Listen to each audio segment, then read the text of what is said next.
Does Ovely really? Do you think that was a better interview than any? Well,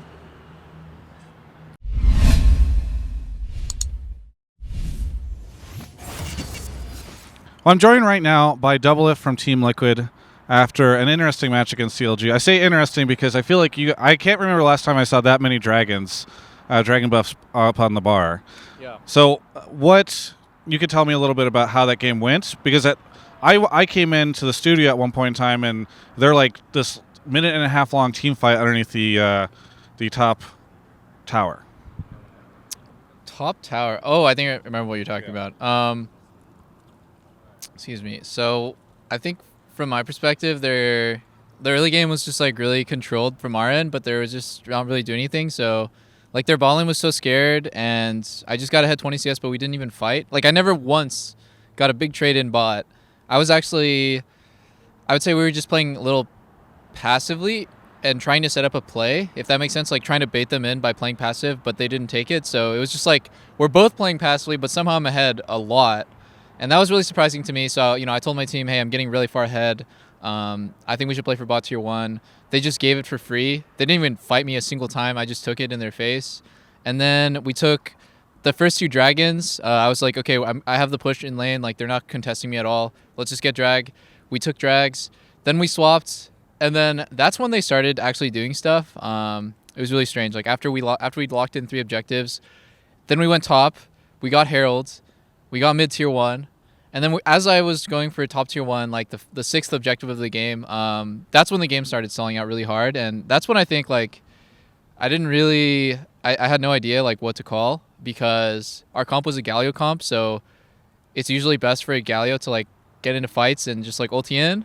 But they weren't fighting us. They were just defending and playing really safe. So for those like next 15 minutes, I guess neither team did anything. And that's why it took so long for First Blood to happen. And then when First Blood finally did happen, I believe it was because Impact didn't call Mia on Gnar, and Gnar just came up and killed one of us, and they started Baron. So it's like, I would say we should have lost the game by that point, actually, even though we were up 5 objectives. I would say we should have lost, because after they get a kill, they should be able to transition to Baron and like win the game. But then it just started being a huge fiesta. Like, everyone started throwing. They threw at Baron. We threw again. And then like we were actually down like 4 kills, and then they just got aced, and then we won the game. It was just it's just like the weirdest game in the world. Like at one point, me and Jake did a 2-man Baron, just us 2, while they were killing our team. It was like if anyone on CLG just had a brain right then, and they said, oh, they can be on Baron, let's just go, they would have won the game. Like I think we're both playing like shit, but somehow we ended up winning. Okay. So you guys might have one brain between all of you, and they had no brains, I guess is the way this works. Exactly. Okay. A lot of things to break down from that epic story you just told me. Yeah. One is, okay, you mentioned that you got to a point in the game where you didn't know what to call because Galio comp, etc. So are you basically, is it safe to say that you're the guy making the calls now? No, but I am the one who tells the team how to play around my lane. If that makes sense. Like I tell the team how I think like our team should interact with our bot lane. And so like that means I tell Jake like, hey, I think we can do this if we group through my lane. I think like mid and top can play around my lane in like a certain way. And whether or not the team listens to that, it's up to, how many calls there are floating up there, and also like what our comp is supposed to accomplish. So ended up just being, I didn't really think we could use Galio on my side very well. So we have Camille, like the hardest synergy with Galio possible in the game. And then I feel like we weren't really able to translate Galio Camille into an advantage for the team until very late, like 30, 40 minutes into the game. I don't even know if the game went 40 minutes, but really late, okay? So I'm just going to have to go back and watch the game, in the VOD and just figure out what happened. Secondly, you mentioned that Impact failed to call an MIA, which led to a death. Is that indicative of a communication issue on Team Liquid? Does this happen frequently, or was it just kind of like a snafu? What's a snafu? Bamboozle. No, it wasn't a bamboozle. I don't think you're using the word bamboozle right. But mishap. Yeah, it was a mishap. Okay. Usually Impact's pretty good. I think that was just a slip up, and it's one of those slip ups that like is very small but could have costed us a lot. But yeah. Finally, if the moral of your story is CLG, we played bad, and Team Liquid played bad, and CLG played worse, which sounds like that's kind of what you're saying. how bad should NALCS fans feel right now? I don't know. I think it's the middle of the split, so every team is actually either falling apart or trying to like climb this mountain really slowly, and you can see very easily that like some teams slipped up a little. I think us and 100 Thieves have especially slipped up after having a strong start. Yeah. And it's not even an indication of like that we got worse. I think every team is just trying to figure out how to improve as fast as possible, and it's just a slider. And like a lot of teams are consistently improving. I would say like Cloud9, TSM is consistently improving. Maybe like FlyQuest 2 and Clutch Gaming. So like some teams are very steady, and we are more of like a 2 steps forward, 1 step back kind of team. Yeah. And so yeah, we're just working on it, I guess. It's only week 5. I think it's safe to say that at the end we'll be a top team. What do you think of FlyQuest? They're pretty good. Okay. They're whatever actually. Okay. Now that they're gone, they're All just right. whatever. All right, good to know. In the interview with Ovely, which by the way, I requested an interview with you. Absolutely I excellent. requested an interview with you. Suddenly Ovely has to interview with you on stage. It's just so frustrating. Anyway, Anyway, the best interview I've ever been a part of. so in the interview with Ovely, they were kind of touching on the fact that you had a bad week last week, right? It's 0-2. Then I noticed on Twitter that you said that you guys were scrimming later. Are you triple blocking now? Yeah, triple blocking. We started doing that this week, this past week after 0-2. And for those who don't know, most teams scrim 2 blocks a day. That's roughly 8 hours, including like review time and like any sort of breaks you have just to eat food. So triple blocking, it can range from anywhere from like 10 to 12 hours. I think for us it averages around 11.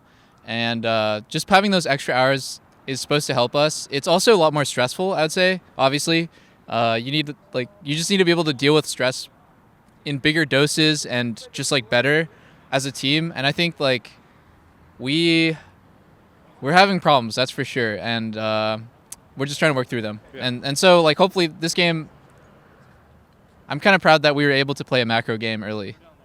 Before we were just play like idiots the whole time. Ole, how was that game? How do you feel about Doublelift's performance in that game? He played well. I just played like garbage. So no, yeah. What the? No, no. I think we both did nothing. Yeah, we both did nothing. But I think like before the match, like I had many problem. But Peter told me like this is your problem, so I want you to fix. So, but exactly that thing happened last game, so I could say differently. So I learned a lot from him. Yeah. That's my boy. That's good. This is good because the narrative previously has been, there's tension here, but it seems like everything's going well. I think I have to keep this attitude. I have to learn. Okay. Good.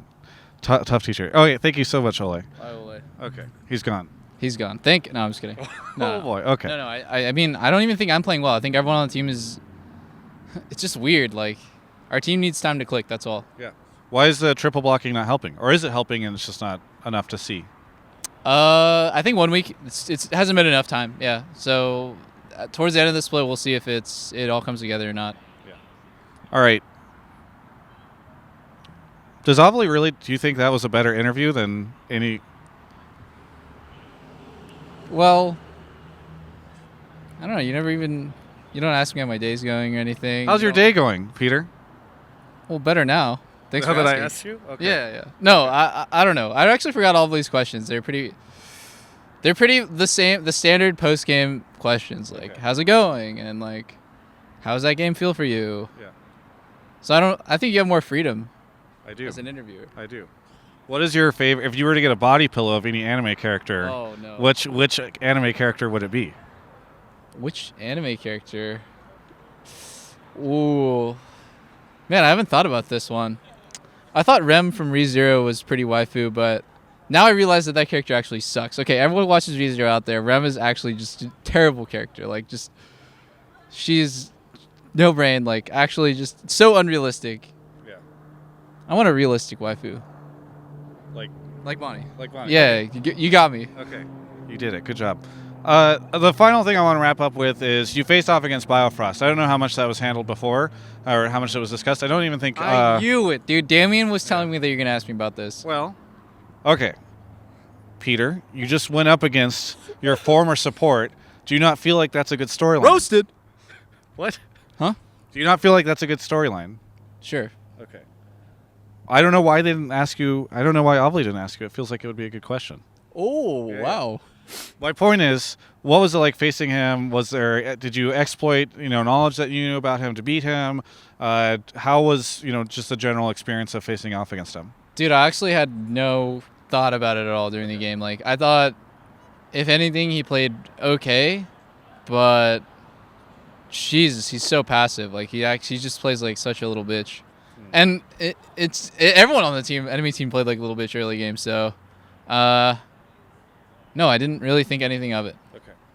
You didn't whisper anything into his ear beforehand or anything? No.